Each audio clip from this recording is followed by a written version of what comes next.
औरंगजेबाच्या कबरीला पुरातत्व खात्यानं संरक्षण दिल्यानं राज्य सरकारला संरक्षण द्यावं लागलं. फडणवीसांचं स्पष्टीकरण. मात्र औरंगजेबाचं उदात्तीकरण होणार नसल्याचं फडणवीसांनी ठणकावलं.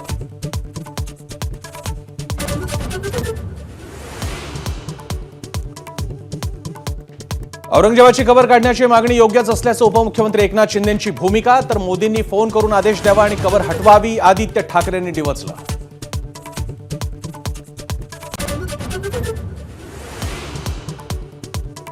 औरंगजेबाची कबर हटवण्यासाठी विश्व हिंदू परिषद आणि बजरंग दलासह हिंदुत्ववादी संघटना आक्रमक. राज्यभरात जिल्हाधिकारी कार्यालयांसमोर निदर्शनं.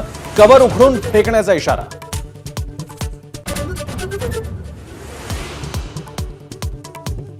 सहा महिन्यात आणखी एका मंत्र्याची विकेट जाणार. खासदार सुप्रिया सुळे यांचा मोठा दावा. बायकोच्या आड लपून उद्योग करत असल्याचा आरोप. तर सुप्रिया त्यांनी आकाश पाहत दिवस मोजावेत. नितेश राणेंचा हल्लाबोल.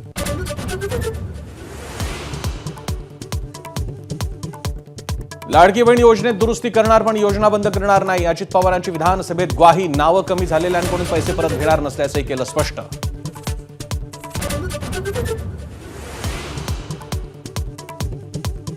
घरकुलांना आता 5 ब्रास वाळू मोफत मिळणार. पुढील 8 दिवसात वाळू धोरण लागू करण्याची महसूल मंत्री चंद्रशेखर बावनकुळे यांची घोषणा. तर 15 दिवसात वाळू उपलब्ध न केल्यास तहसीलदारांवर कारवाईचा इशारा.